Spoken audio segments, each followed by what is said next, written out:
What is happening? Welcome back to the Past Alive. Thank you all for joining me once again for the return of Turn Back the Clock Tuesday.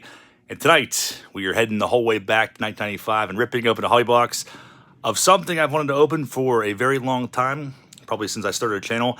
As a kid back in 1995, I could only really dream about opening packs of TOPPS Finest because they were more premium, the more expensive option. I was buying TOPPS flagship and score and just trying to get more quantity, more so than quality. Well, all these years later, I'm going to finally get the chance to rip into an entire box of TOPPS Finest.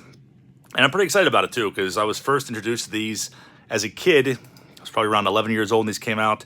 My LCS called Discount Sports Cards, my favorite place to go in the world at that time, would always stuff their grab bags full of these Finest cards. And that was really the only reason why I have some. And I dug through old boxes that I had in the archives of Johnny's Card Shop and pulled out some of the original cards that I pulled from these grab bags, one being a Javi Lopez. You see the $1.25 price tag there. I thought these were so cool because he always had the year on there as well. He had 50-cent grab bags and dollar grab bags. And if you bought a dollar grab bag, you might have a chance to pull something like this Jeff Bagwell that he originally had reduced for half off. So those came from Discount Sports Cards grab bags. Rest in peace. Before you savagely swashbuckle our way into this box to find refractors and everything else, let us go back and revisit 1995 through the eyes of a December Beckett featuring Greg Maddux. Back in 95, these were $3.50. Compared to now, they are $12.99. Times have most definitely changed. And the hot card back in 95 that everyone wanted, that people were literally clubbing each other in the streets over, it was mass pandemonium, was the Hideo Nomo rookie. You see it there, number 228. 20 freaking dollars is what that was going for back then. But this box is a Series 1 box. You had Series 1 and you had Update.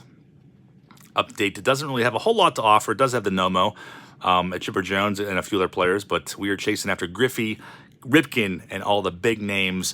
Look at the Finest refractors price tags back in 95. Frank Thomas, $150. So might not catch the same price tag all these years later, but we shall see what we can pull from this box. So thank you guys all for being here. We should see really 2 refractors in this box. They're about 1 in 12 packs. There's 24 packs in the box, 7 cards per pack. We should also see at least 1 Power Kings card, maybe a Flamethrowers. Those are about 1 in 48. And as you also may have noticed, we have Pat Henkin on the box top, which is weird because Pat Henkin, by the time these came out in 95, Pat Henkin's ERA was 5.11. So pretty bad year for him. It's kind of strange that they chose him as the cover boy. But let us rip into 95, a Finest. After all of these freaking years. In the hot seat, we have Tango, the top left. Everyone's going to get 6 packs. 7 cards per pack. And, of course, everyone is going to be coated. We will not be removing any of those. Starting things off, very, very nice looking cards, though. I love them. Greg McMichael is going to start things off for us. And they'll probably be stuck together, but you're not going to see any paper loss. Although it may sound like it. But beautiful looking cards. There is the back side. Good luck to you, Tango. Let's find you something nice in here. Tim Raines. And a Big Mac for Corey. Why his ass is green. That's the green assless chaps parallel for Big Mac. You'll see that with some of these over time. I think air gets under there, and that's definitely a pretty cool one. Tom Glavine, you can see his face there. Kind of has a green tint to it. But these are so awesome. I couldn't tell you the last time I opened a pack of these. It's been a very, very, very long time. Who the hell is Greg and Michael? Paul L. says, green face. We have Dave Clark, who I probably would have been pumped on as a Pirates fan back in 95, and Chuck Carr. That would have been it for me in 95. I think I was like super pumped on him around that time. Could have been a few years prior, but Chuck Carr, my PC guy for probably, I don't know, 6 months or a year. Jonathan H. in the house. Hashtag AssFractor. Jonathan H., what is going on, man? I'm happy that you can make it in here for this big boy rip. These boxes they're up there. I've wanted to open one, like I said, for years now, but they go for as high as like $200. I think I got this for like 160. The best offer accepted, so I figured you might as well go for it. And Brady Anderson leading this pack off. We have Rusty Greer. So really, you have Nomo as the main rookie, Bobby Higginson, but they're both in the update series. Series 1's 220 cards, and the update series is 110. There's Doug Drabeck. Never forget about the phone call I received from Mr. Drabeck a few weeks back. I don't know if he was drunk or what, but I dreamed that Doug Drabeck called me like real late one night. I'm pretty sure he was like hammered, and I was not happy about it either in the dream. Alan Trammell, this is the crotch refractor. Interesting and strange placement on these green orbs.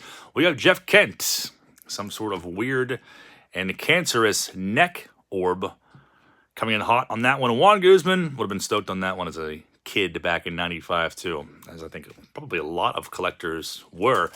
Travis's dreams of Doug Drabeck. Yeah, definitely kind of weird. I guess it's a sign that you might be opening too much junk wax if you are having dreams about Doug Drabeck calling you. And like instead of being like stoked on it and rejoicing, I'm like annoyed. Like, what the hell you call me for, dude? A flesh-eating bacteria, short print. Randy Myers. Kent was slime. It definitely does look like slime, huh? Taco Bell gives you weird dreams. You know what? I broke my Taco Bell hiatus last night. The first time I went there in 2 weeks, probably. And it was magnificent, to say the least. Jonathan H. Chernobyl Refractory Parallel.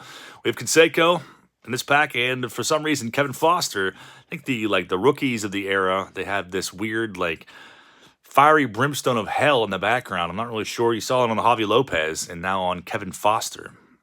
Moises Alou, of course, is going to show up. Also, with a strange green canker sore on the side of his face. Kenny Rogers.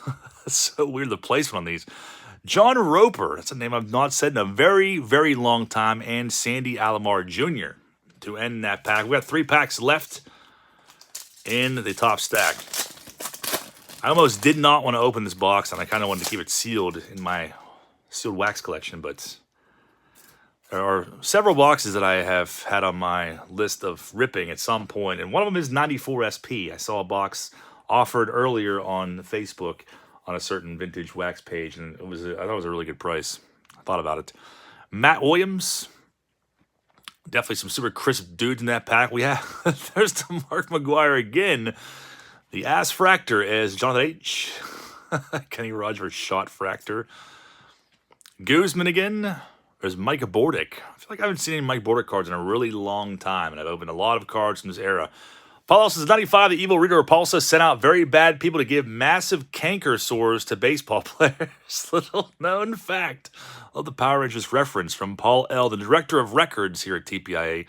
Raphael P.E.D. Merrill. We have Eddie Williams, another name I have not said in quite a few years, and Dean Palmer.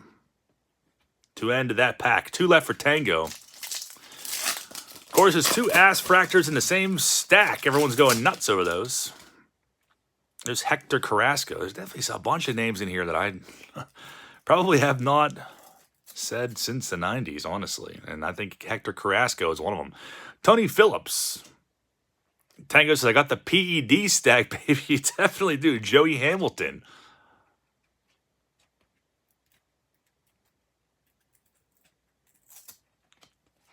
Marvin Freeman. There's Sierra. Green ass fractor. TPI Professional Sticker Card Separation Services. As Craig Biggio shows up. All kinds of green overtaking his entire abdomen, crotch, and face. And Albert Bell is going to end that pack. But man, what beautiful cards these are. No sign of any refractors yet. Only ass fractors, but Tom Candiotti is going to show up now. Can we find anything? Like I said, we do have one in this stack. It looks like a picture. I did not see the name. You can see how shiny it is. A mantle card for the mantle to impress and woo and wow the ladies. Brian McRae, Ray Sanchez. Look at that, the Paul Molitor refractor. That is pretty freaking sick. This is probably one for Floyd fans, PC, and or Criterion Racer, as they both are Molitor fans. In 95, I was probably PCing Molitor myself, honestly. It was right around that time that I started to develop a PC that I thought was like massive, and I think it was like 100 cards. But that's actually a pretty good one because every card in the base set is available in a refractor. So 220 cards in Series 1, and to get a Hall of Famer and to get a Paul Molitor, that's pretty freaking nice. It could have been Hector Carrasco, so we got by the skin of our teeth on that one. Orlando Merced, Reddy Johnson shows up, and that is the first stack for Tango. I like that Molitor a lot. That's pretty awesome. I know it's not a Griffey or a Ripken, but that is definitely a freaking sweet card. John H says, Molitor Blue Jays don't like it. The first stack of the books for Tango. The next stack is going to be Nick Miller. Josh H says, this was a great set. I remember when the 93s went crazy. The 95s were all I could afford. I think they were $5 or $6 a pack, which was high premium back then. That's what I thought. Baseball Cardpedia, of course, a referral for everything in life. They didn't have a price listed on there, but that's kind of what I was thinking. They're probably $4.99 a pack back then. And for me, that was not happening. I was buying, 5 packs of Score for that price or whatever, and probably regretting it all these years later. Genius in math. Thanks, man. I appreciate that. Happy to have you here. The top right goes to Nick M. The next 6 packs go to you. We need some nickname variations. We're going to have to open some Triple Play for Corey so we can go after some nickname insert cards. Tim Salmon's going to start things off. I was a big Tim Salmon fan back in the 90s as well. Another guy that always has one true rookie card in 91 Bowman. Don't let anyone tell you differently. Ryan Thompson. These green orbs are such weird placements. They're all like in perverted placements, like on the ass, on the crotch. Canseco shows up once again. Luis Gonzalez. Blackjack McDowell. No need to be nervous. Genius. Bip Roberts. And Hal Morris, a guy that I absolutely detested as a kid back in 1995. I was probably 11 years old when these came out. Probably slaving away cutting grass once a week to buy packs of 95 Topps. Looking for Paul Molitors. We have the first horizontal card in here, actually. It's kind of cool. Gonzalo Saberhagen shows up. Look at that, Ramon Martinez, who would not be such a big name come 95 as he was in the late 80s and earlier 90s. But that's kind of cool. I don't know if I've ever seen a horizontal card in this set. Alan Watson, a guy I was definitely stoked on back then. And another player PC for me was Aaron Seeley. Probably, I don't know if it was around this time or not, but it was probably pretty close. I was buying up all his cards. I think after that moved on to Paul Molitor. But Carlos Garcia, all kinds of strange shapes on these ones. And Ray Sanchez. Of course, I would allow swashbuckling for a break if he watched the Goonies. See, no one knows if I watched that yet. I feel like I've been absent for a long time. Maybe I did watch it. Maybe I watched Ferris Bueller's Day Off. Maybe I watched absolutely nothing but Highway to Heaven every single day for the last 2 months. Well, which one is it? Unknowingly, John would grow up to not get paid for lawn care. Floyd Fan of the House deserves literally a horizontal card 3 packs ago. What, before the Ramon Martinez? Which one was it? Because I didn't even recognize that. Watson, Joey Hamilton once again. Joyner, Bobby Ayala. There is Geronimo Pena. So my luck most of the time being a refractor of someone like Geronimo Pena. David Justice. These orbs are just overtaking everyone. John Franco, for you guys that aren't familiar with Topps Finest, they all have coating, and that's what this text is on here. You can peel this coating off, but I would not advise it, honestly. Scotty Arms says, Landon is God. Yeah, I've been on a big Michael Landon kick lately, and Highway to Heaven freaking rules. Of course, I know you still haven't watched. It's still sitting there at the league, unwatched and unsatisfied. Joe V says, remember when MacGyver broke a baseball card counterfeit ring? You know what? One of these days, I've said it for a long time, I'm going to do a video on baseball cards in pop culture history. So there's a lot of shows that have featured baseball cards, and one way or another had them involved, and that episode was freaking sick. MacGyver goes into a card shop, and that's right around 1990, because you see it in the background, there's a bunch of 90 Donruss Commons just stacked all on the counter in the background, and they're they're literally all commons, but yeah, they're counterfeiting like Willie Stargell cards and stuff like that. It's a sick episode. Very sick episode. Trevor Williams says, from a Twitter user, James Esker, one of the product team members, stated the green was due to utilizing non-UV inks in the first few years of Finest. Trevor, thanks for the heads up on that. feel like now that you say that, I definitely have seen these before. We do have an insert card in Nick Miller's stack. It might be a Chipper Jones. Bob Hamlin. There was a video I was watching recently. It was another YouTuber that, I forget what he called Bob Hamlin. It was butchered very, very badly, though. Griffey shows up. Not a refractor, but we do have something nice. It's going to be a Power Kings card. And it's going to be Ryan Klesko. I was going to say, it'd be kind of tough to throw Chipper Jones out there because I don't know how many really inserts he had come 95. But that is a freaking sick card. So these are about 2 per box. This one is off-center. Klesko definitely had some good years. I don't think his cards were as coveted as they were in the early 90s compared to 95. But pushing buttons in the houses. Shout out to young Mia Sarah. Pushing buttons. Thanks a lot, man. I appreciate that. We got Klesko, Eduardo Perez, Jay Bell, and Brady Anderson. There's a link to Pushing Buttons channel, which maybe one of these days we'll get him to make some videos too, documenting his PC. Mike Henneman starts this one off.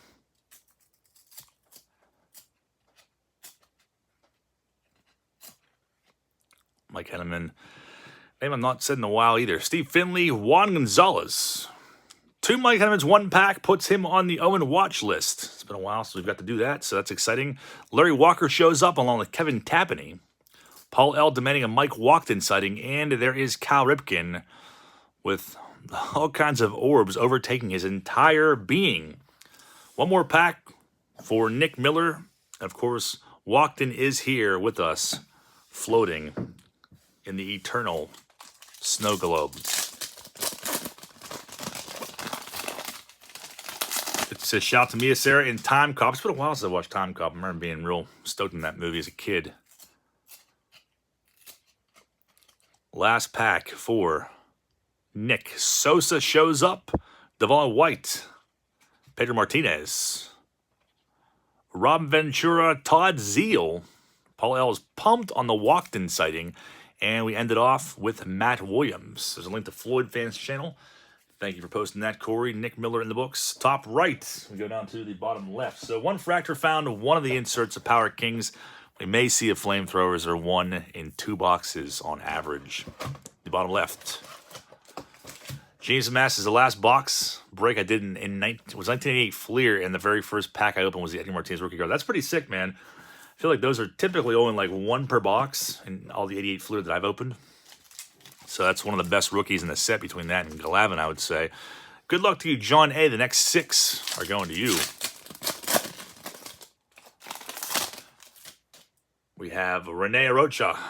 Floyd Vince's need a 96 Pinnacle Series 2 rip, searching for Christie Brinkley cards. That would actually be pretty sick. You know, when I was looking at the Pinnacle from the mid-90s boxes on eBay, and it's tough because I feel like 96 bricked really, really bad. 96, 97, that whole range there, they're like horrible bricks. But I'm not opposed to that. Jim Edmonds, in his younger years, you see in the background, does say rookie there. That's why you have the eternal fire of hell in the background behind them.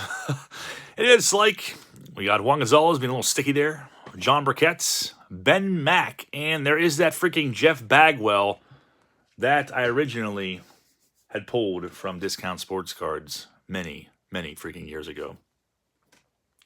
First pack down for John A. Looking for some Yanks. A nice refractor in here.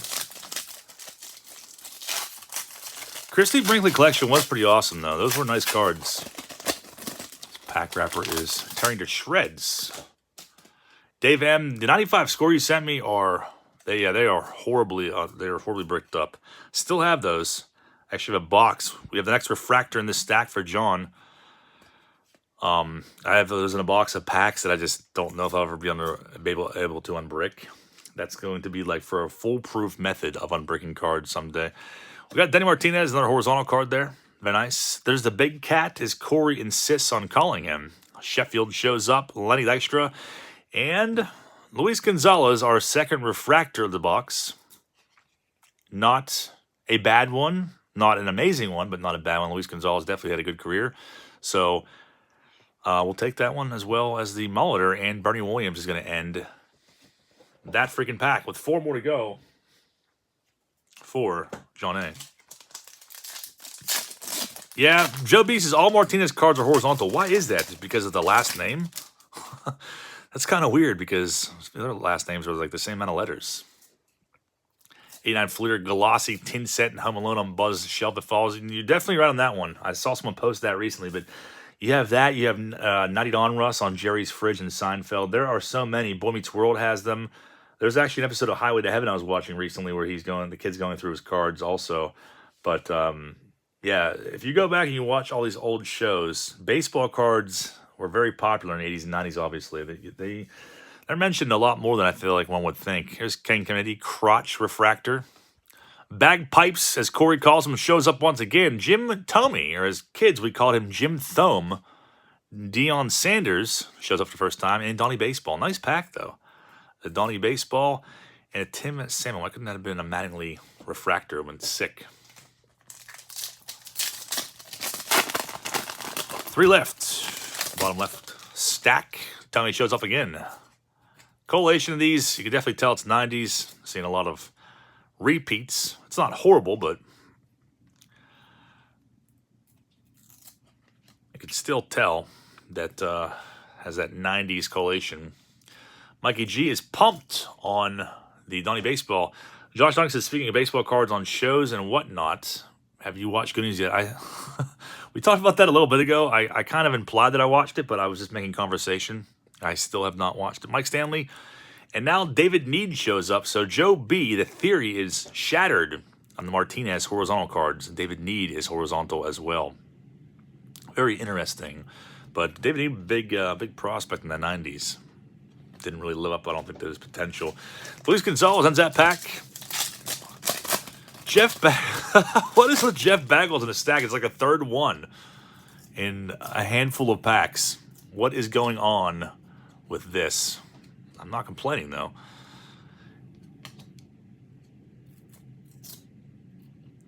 These are really sticky, but confident that there will never be paper loss on Finest, obviously, because of the coating.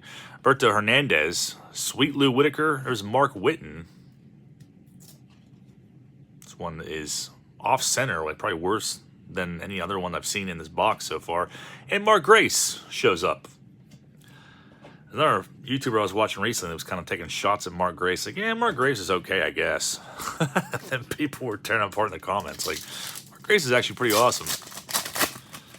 Yeah, I guess he was okay. That's Corey calling out Sweet Lou. So we should see one more insert. Thankfully, they didn't all come out of the first stack, like I have bad luck with. Shelby says 90s hit leaders. Lee Smith shows up for the first time. Mike Henneman once again put him on the freaking Omen list. Paul L., the third time in one box. Henneman is going to be on there permanently. Tim Salmon shows up. Dave Hollins. I was real pumped on Dave Hollins back in 1990. J.R. Phillips shows up as well. So a cop sticking a flashlight in his face. And Bobby Ayala ends that pack. That's stack in the books for John A. And we go to the final stack of 95 Finest. Alton M. What can we find into the last stack? But so much fun opening these. Because it's one of the more expensive releases. I've opened 94 on here. I've never opened 93. 93 boxes are well over $1,000 to get a box of those because of the print run was so low. And then after 95, they start to come down some. 96 and 97 boxes they're not as expensive as these ones are. So, Alton, let's find you something nice. Wilson Alvarez shows up. Ryan Klesko, rookie. And a lot of people would say it's a rookie card. It is not. Klesko's rookies are 91. Well, actually, he has 91 Bum, which is probably the main one that I think of when I think of Klesko rookies. Wade Boggs, first time seeing him in this box. There's a Henderson. Brian McRae.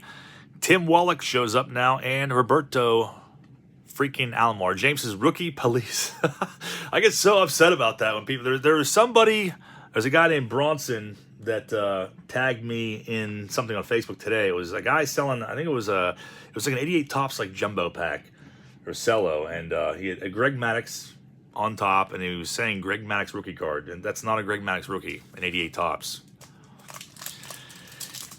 It is not. I've never heard that card referred to as a rookie, but We'll try to find loopholes, but it says rookie on the card. It has to be a rookie. That's what people think. That's what people think. I know people think Chipper Jones rookies are 95, etc., etc. Rich, what has happened, man? Chipper Jones has so many rookie years. Yeah, if you go by what it says on his cards, he most certainly does. I'll whip to like 97. Steve Avery starts it off. Garrett Anderson. Our guys, one true rookie in 92, Bowman. Joe Girardi throwing a freaking haymaker. There's Andy Vince like. Chloe Adams says, why did the set have removed stickers on it? Chloe, thanks a lot. That was kind of a thing with Finest, that they were so premium, they had this glossy coating that you physically had to remove. That was just protect the card so you can get scratches on it. And a lot of people always said it would really harm the value if you remove those, and I kind of think it still holds up today. If you send these in, I think that you want to send them in without the glossy sticker removed to get graded.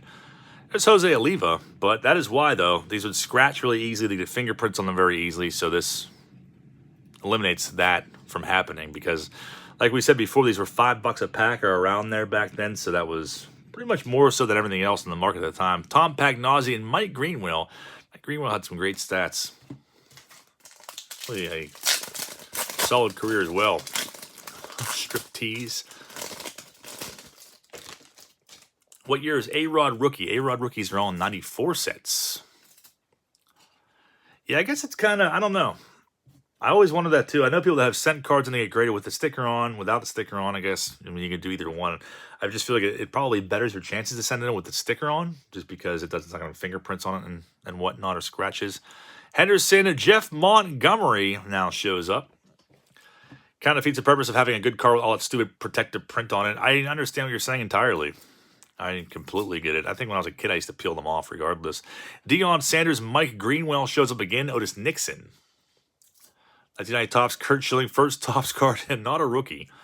Don Slott now shows up. Tuna says, I would also think that the protective coating would help with paper loss in the front anyways. Very, very true indeed. We have Darren Fletcher rounding that pack out. And, of course, Pee-wee is here with tobacco stain on his forehead. He's been really, really hitting the smokes lately. To make up for me not smoking, I'm still on my long hiatus. So somebody had to make up for that. Now he just smokes my basement out. So we got Van Slyke starting this pack off. I'm trying to keep up with the comments, but they're going by pretty quick. Floyd Fences, never forget Jeter has rookies 93 and 96 score. Oh, yeah. Jeter has another guy that has a bunch of quote-unquote rookie cards that say rookie on them. Greg Jeffries, but Jeter didn't actually play in the majors till 95, but his first real rookie card is in 93 Topps, as I think most of us are aware of. Paul Molitor shows up. There's Carlos Baerga, another guy that's rookies were surging in the early 90s. Rob Nen, where's Joe's card corral when you need them? Paulo says the secret word is cigarette. Tino Martinez. I bet you remember this Klesko rookie because it was the hottest Braves card of 92, 91 Upper Deck update final diamond producer San Pedro. Yeah, the Upper Deck final edition. He had a rookie card in there as well. Klesko's cards were very hot at that time, and my brother and I definitely were not Braves fans because they would always knock out the Buccos, but there's no denying the Klesko hype of the early 90s. They were definitely hot. But it says peel one. Well, I'm not going to peel one just because they're not actually on my cards, just for a break. And where is Craig B when you need him? There's a William Van Landingham. That's a second-year card. That is definitely an ass fractor. Movon shows up. Still surprised me that Greg Jeffries is still playing in 95. There's a Puckett. First time seeing him in this box. Brian Harvey, the next horizontal pitcher, is not going to show up. Just highlighting his handlebar mustache. The wild gunslinger Brian Harvey and Eddie Murray is going to end that pack. Alton's got one more left. So only saw one Power Kings card. It said those were the Power Kings. I think were they 1 in 12 or 1 per box? Maybe they're 1 per box. I honestly can't remember. Might have only been 1 per box actually. I think I was making conversation again by lying. Baerga starts it off. Chris Gomez. This is probably one of the ones I pulled out of a grab bag, the 50-cent grab bags from Discount Sports Cards. You just load them up with common cards and put a 50-cent price tag on them. and there would be like 4 of those in one grab bag. It would equal $2. So back then, I was like, well, I got $2 worth of cards, 50 cents. I'm rich. Even though they're all commons, because back then, a common card was worth 50 cents in the Beckett. Tartar Bowl, there's Eric Karros. Without the love of his life. Charles Nagy, David Cohn. We got one more card left for Alton in this break, and it's going to go to Marquise freaking Grissom. No flamethrower. Flamethrowers are 1 and 2 boxes, and kind of got the shaft on that one. But that was definitely a fun box to rip, and that was a long time coming. Very, very cool to go back and revisit this set. But I hope you enjoyed the video, and as always, please feel free to comment rips you'd like to see coming up here on the channel on every other Tuesday. I don't really know what's going to be next, but open for suggestions as always. And tomorrow night, I'll have a live sports card auction and hopefully the best pulls of 2023 from all the retro wax and jam-packed boxes and even the breaks. I'm making a collaboration to post. So that will be posted here soon or not. It might end up on the empty promises list. So thanks for being here, guys. Appreciate you watching. Hopefully see you back tomorrow night around 8 p.m.